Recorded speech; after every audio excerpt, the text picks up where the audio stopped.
तो आज हम लोग देखेंगे बाल विकास के बारे में पढ़ेंगे। जो अभी तक जो हम लोग का एग्जाम हो चुका है, जो आज कितना 10/1 है, इससे पहले जितना भी 28 तारीख से एग्जाम हम लोग का चल रहा है, जो भी सीरियल में पूछा गया मेनली जीन पियाजे से रिलेटेड क्वेश्चन आ रहा है, वाइगोस्की से रिलेटेड क्वेश्चन आ रहा है और चमोस्की से रिलेटेड क्वेश्चन आ रहा है। मेनली जनरली जो शिफ्ट हम लोग की चल रही है, 2 शिफ्ट में एग्जाम हो रहा है, 3 शिफ्ट में, इन्हीं लोगों के बारे में जनरली ज्यादा पूछा जा रहा है।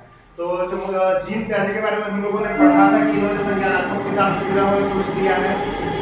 ठीक है, जीन पियाजे के बारे में हम लोगों ने क्या पढ़ा था? संज्ञानात्मक विकास से जुड़ा हुआ सोच दिया गया है।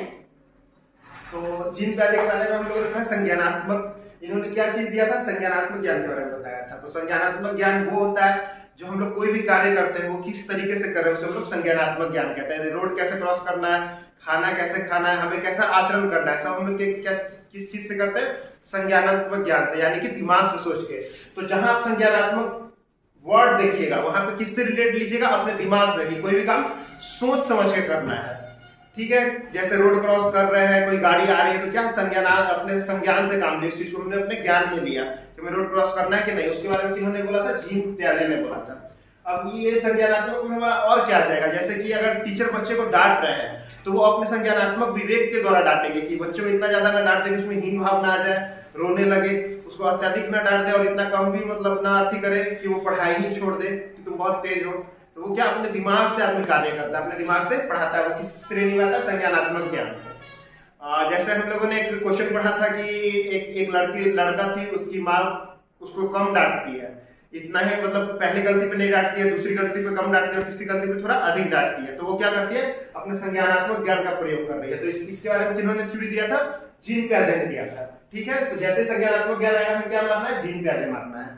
सेकंड क्या पूछ रहा है? ये भी एकदम वीवीआई है, समझ आइए, ये तीनों वीवीआई है, इन्हीं तीनों से क्वेश्चन आ रहा है। सेकंड क्या है? वाइगोस्की। वाइगोस्की के बारे में हम लोगों ने पढ़ा था कि वाइगोस्की ने क्या बोला था? सामाजिक संज्ञानात्मक ज्ञान दिया था।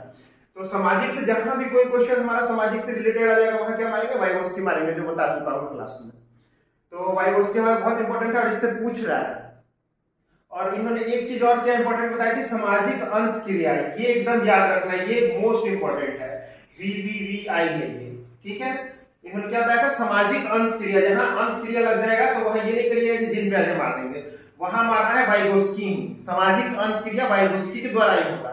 जहां सामाजिक लग रहा है, जहां अंत क्रिया भी अगर लग रहा है, सामाजिक न लग के अंत क्रिया भी लग रहा है, तो क्या मारेंगे?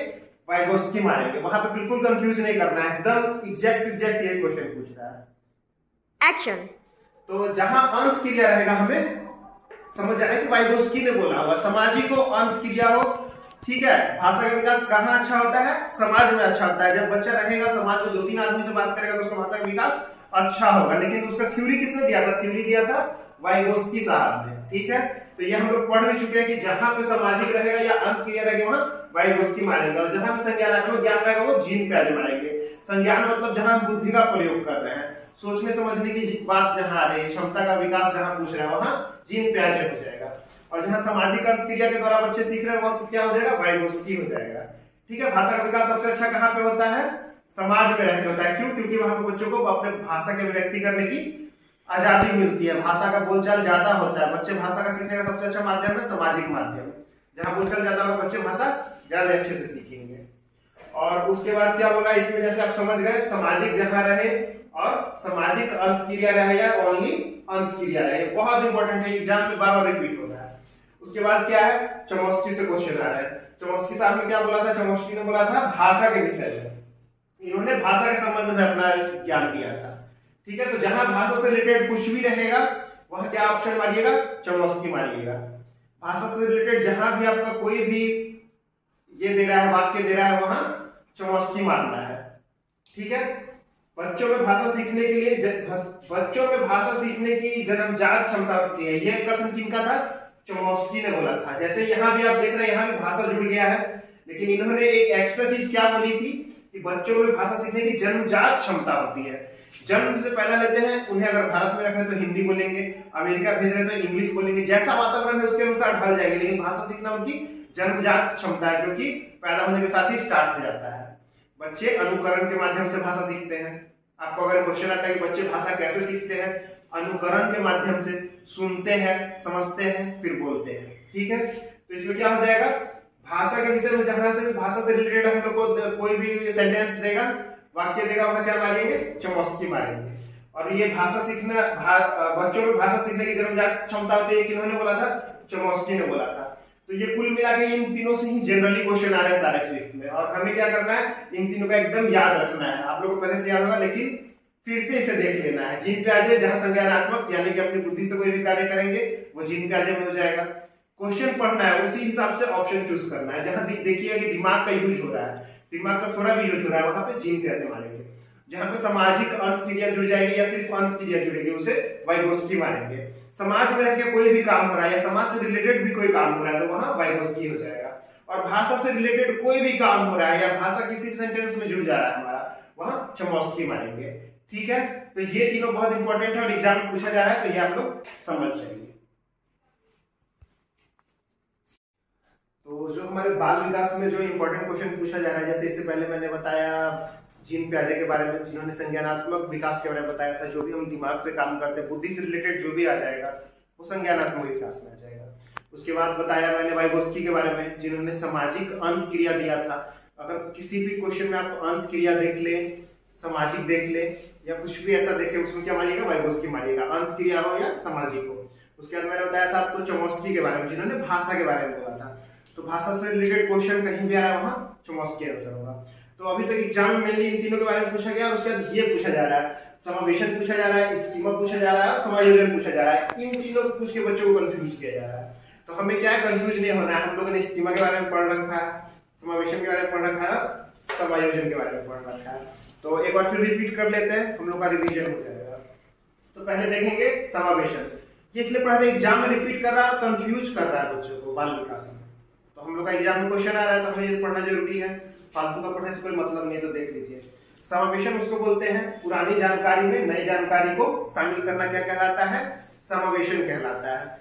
जैसे हम कोई भी चीज पहले से जान रहे हैं, उसके बारे में नई जानकारी हम उसमें शामिल कर ले रहे, तो वो समावेशन हो जाएगा। जैसे हम बाइक चलाना जान रहे हैं, हम नॉर्मल बाइक चलाते हैं, लेकिन हम बाइक तेज चलाना सीख लिए, तो वो क्या कर लिए, हम उसमें समावेशन कर लिए। पुरानी जानकारी में नई जानकारी को शामिल कर लिए, पुरानी जानकारी हमारे पास जो भी थी उसमें नई जानकारी को शामिल कर लिए। जैसे हम कोई भी बुक पढ़ते हैं, अगर हिंदी पहले पढ़ना चालू किया, उसके बाद हिंदी की भाषा के बारे में ज्यादा एक्स्ट्रा पढ़ना चालू किया, तो क्या हुआ, पुरानी जानकारी में नई जानकारी शामिल कर ली है। ठीक है, तो उसे क्या बोलेंगे, समावेशन बोलेंगे। एकदम क्लियर रखना है, इसमें कंफ्यूज नहीं होना है। समावेशन मतलब पुरानी जानकारी में नई जानकारी को शामिल करना। उसके बाद आ जाइए स्कीमा में। स्कीमा में क्या हो रहा है, संज्ञानात्मक विकास की बात हो रही है, यानी कि इसमें दिमाग से रिलेटेड चीज आ रहा है। और जहां दिमाग से रिलेटेड चीज आएगा वहां क्या हो जाएगा, जीन प्याजे हो जाएगा, संज्ञानात्मक विकास हो जाएगा। जहां हल्का भी दिमाग लगाना है, हमें थोड़ा भी दिमाग लगाना है, वहां क्या हो जाएगा, जीन प्याजे हो जाएगा। तो यहाँ बालक के मस्तिष्क में जो भी चीजें पहले से जमा होती हैं, उनके उपयोग द्वारा किसी विषय वस्तु के प्रति एक धारणा बनती है, इसे हम स्कीमा कहते हैं। तो ये इसे क्या बोलेंगे, पुरानी जानकारी में नई जानकारी का समायोजन करने के बाद जो हमें रिजल्ट प्राप्त होता है उसे हम स्कीमा बोलते हैं। ठीक है, पुरानी जानकारी में नई जानकारी का समायोजन करने के बाद जो हमें रिजल्ट प्राप्त होता है उसे हम स्कीमा बोलते हैं। तो क्या स्कीमा में क्या हो जाएगा, बालक के मस्तिष्क में जो भी चीजें पहले से जमा होती हैं, उनके उपयोग द्वारा किसी भी विषय वस्तु के प्रति एक अवधारणा को बना लेना स्कीमा हो जाती है। जैसे अगर हम कोई भी मान लीजिए हिंदी पढ़ना चालू किए, तो पहले थोड़ा थोड़ा वर्ड करके पढ़ते हैं, उसके बाद क्या करते हैं, फ्लुएंट पढ़ने लगते हैं, मतलब कंटिन्यू पढ़ने लगते हैं, जिसे धारा प्रवाह भी बोला जाता है। तो वो क्या हो गया, पुरानी जानकारी में नई जानकारी शामिल होती है, पढ़ते पढ़ते हैबिट हो जाता है, तो वो समायोजन हो गया। लेकिन उसका रिजल्ट क्या आ रहा है, हम धारा प्रवाह पढ़ने लगे, कंटिन्यूअसली पढ़ने लगे, हम रुक के अटक के नहीं पढ़ रहे हैं। उसका रिजल्ट क्या कहलाएगा, स्कीमा कहलाएगा।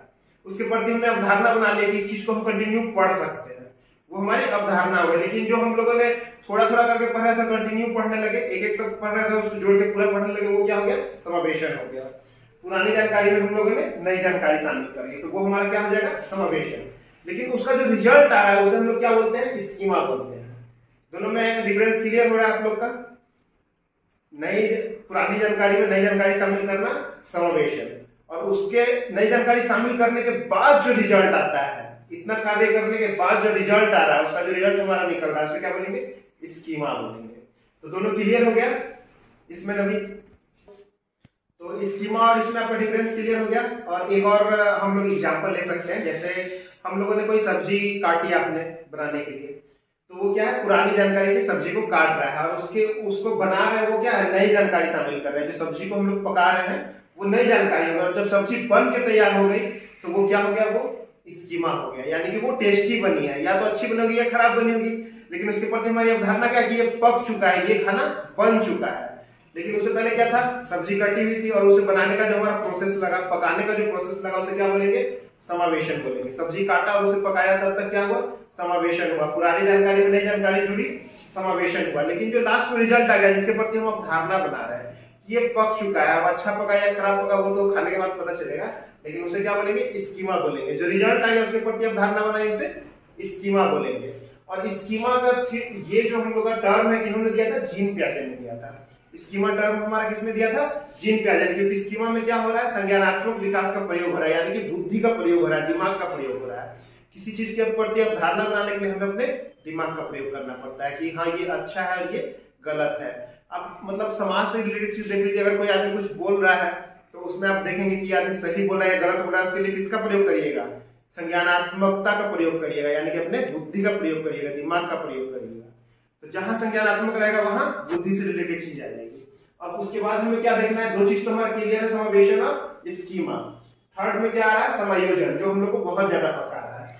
समायोजन क्या हो जाएगा, नवीन जानकारी शामिल करने के लिए वर्तमान अवधारणा स्कीमा में बदलाव की प्रक्रिया क्या कहलाती है, समायोजन कहलाती है। स्कीमा मतलब हम लोगों ने किसी चीज के प्रति अवधारणा बना रखी है, लेकिन उसमें कोई नवीन जानकारी जुड़ गई कि सब्जी बना लिया है, उसके बाद उसके ऊपर से और ज्यादा कोई इंग्रेडिएंट डाल सकते हैं, उसको और टेस्टी लगने के लिए उसके ऊपर से और कोई मसाला डाल सकते हैं, वो क्या हो जाएगा, समायोजन हो जाएगा। उस अवधारणा में क्या हो जाएगा, और चेंजमेंट आ जाएगा कि हाँ भाई सब्जी बन चुकी है, वो एक अवधारणा है, लेकिन उसके ऊपर से और मसाला डाल रहे हैं उसको और टेस्टी बनाने के लिए, तो वो समायोजन हो जाएगा। परिस्थितियों के साथ जब हम तालमेल बैठाते हैं उसे भी समायोजन कहते हैं। ठीक है, तो स्कीमा अगर किसी चीज के प्रति हमने अवधारणा बनाई हुई है कि हम बाइक चला लेते हैं और हम बहुत, वही उदाहरण है, बहुत तेज बाइक चला रहे हैं या फिर बहुत खराब रास्ते से भी बाइक चला ले रहे हैं, तो वो क्या कर रहे हैं, समायोजन कर रहे हैं कि हम अच्छे रास्ते पे भी चला सकते हैं और खराब रास्ते पे भी चला सकते हैं। वो हमारा क्या हो रहा है, समायोजन हो रहा है। पहले हमारा स्कीमा क्या था कि हम अच्छे रास्ते पे बाइक चला लेते हैं, लेकिन हमें रास्ता खराब मिला तो हमने समायोजन कर लिया और बाइक अच्छे खराब रास्ते दोनों पर चला ली। तो एकदम इसमें आप लोगों को क्लियर है कि पुरानी नवीन जानकारी को अगर स्कीमा में जोड़ेंगे तो वो क्या हो जाएगा, समायोजन हो जाएगा। और स्कीमा कब बनेगा, पुरानी जानकारी में नवीन जानकारी जोड़ेंगे तो समावेशन होगा, उस समावेशन से जो हमारी अवधारणा बनेगी तो स्कीमा होगा, और स्कीमा में अगर नई जानकारी जोड़ते हैं तो वो समायोजन हो जाएगा। ठीक है, तो एकदम तीनों में कंफ्यूज नहीं होना है, क्लियर रहना है, एकदम हमें क्लियर रहना है कि समावेशन कब होगा, पुरानी जानकारी में नई जानकारी जोड़ेंगे और उससे जो रिजल्ट आएगा, जो हमारी अवधारणा आएगी, वो स्कीमा बन जाएगी। और स्कीमा में फिर अगर नवीन जानकारी जोड़ेंगे तो उससे जो हमारी अवधारणा आएगी क्या बन जाएगी, समायोजन बन जाएगी। समायोजन मतलब परिस्थिति से तालमेल बैठाना भी हो सकता है। जैसे हम क्लास में बैठते हैं, 1 घंटे पढ़ते थे, 2 घंटे पढ़ने लगे, हमने क्या किया, समायोजन कर लिया, तालमेल बैठा लिया। तो इन तीनों में बहुत ज्यादा फंसा रहा है, तो इन तीनों में हमें कंफ्यूज नहीं होना है। आप एग्जाम में इनमें से एक न एक रहेगा ही, तो एकदम क्लियर रखिए। और जनरली मुझे लग रहा है स्कीमा ही रहेगा, स्कीमा रहेगा और नहीं तो समायोजन रहेगा। समावेशन भी पूछ सकता है क्योंकि कंफ्यूज कर रहा है। अभी मैंने वीडियो देखा, पुराने वाले क्वेश्चन जो पूछ रहे हैं उसमें समावेशन पूछे हुए हैं, तो पुरानी जानकारी में नवीन जानकारी को शामिल करना, और उससे जो अवधारणा निकलती है, जो अवधारणा में बनाते हैं स्कीमा, और स्कीमा में जो नई नवीन जानकारी शामिल करेंगे तो क्या हो जाएगा, समायोजन हो जाएगा। तो अभी जो हमारे एग्जाम हो रहा है 28 तारीख से 10 तारीख तक जो भी एग्जाम हुआ है, उसमें क्या पूछा है, एनसीएफ 2005 से रिलेटेड क्वेश्चन आ रहे हैं, एनसीएफ 2009 से रिलेटेड क्वेश्चन आ रहे हैं और एनईपी 2020 से रिलेटेड क्वेश्चन आ रहा है। तो एनसीएफ का मतलब जैसा कि मैंने आपको क्लास में बताया था, राष्ट्रीय पाठचर्या की रूपरेखा, कभी कभी इसका फुल फॉर्म भी पूछ देता है। ठीक है, तो एकदम क्लियर रहना है। नेशनल कैरिकुलम फ्रेमवर्क, राष्ट्रीय पाठचर्या की रूपरेखा, नेशनल कैरिकुलम फ्रेमवर्क एनसीएफ। और अभी नया जो हम लोग का कर दिया गया है एनईपी 2020, नेशनल एजुकेशन पॉलिसी 2020। पहले क्या चल रहा था, एनसीएफ चल रहा था, नेशनल कैरिकुलम फ्रेमवर्क, और अभी हमारा क्या चल रहा है, नेशनल एजुकेशन पॉलिसी। तो इससे भी बहुत सारे रिलेटेड क्वेश्चन आ रहे हैं एनईपी से। तो ये जो हमारा नेक्स्ट वीडियो है उसमें मैं बताऊंगा, तब तक आप क्या करिए, इन तीनों को ढूंढ के और इनसे पढ़ के आप लोग रेडी रहिएगा। और मैं अपने नेक्स्ट वीडियो में इनके बारे में आपको बता रहा हूँ, लेकिन आपको इसके बारे में सर्च करना है। अगर बुक नहीं है तो नेट पे सर्च करिए, कहीं ना कहीं से सर्च करके रखिए, क्योंकि इससे आगे वाले पॉइंट में बताऊंगा आपको समझ में आएगा। और ये बहुत इंपॉर्टेंट है, इससे एक नया क्वेश्चन आपके एग्जाम में आ ही रहा है। मिनिमम 2 क्वेश्चन आएंगे, लेकिन एक का मैं गारंटी ले रहा हूँ। 2005 से आए, 2009 से आए या 2020 से आए, एक क्वेश्चन आएगा ही आएगा। और इसके फुल फॉर्म पे भी ध्यान देना है। एनसीएफ नेशनल कैरिकुलम फ्रेमवर्क, राष्ट्रीय पाठचर्या की रूपरेखा, एनईपी नेशनल एजुकेशन पॉलिसी। ठीक है, तो आप लोग इसको पढ़ के रखिए। नेक्स्ट वीडियो में इसके बारे में डिस्क्राइब करूंगा और इसका पॉइंट बाय पॉइंट बताऊंगा।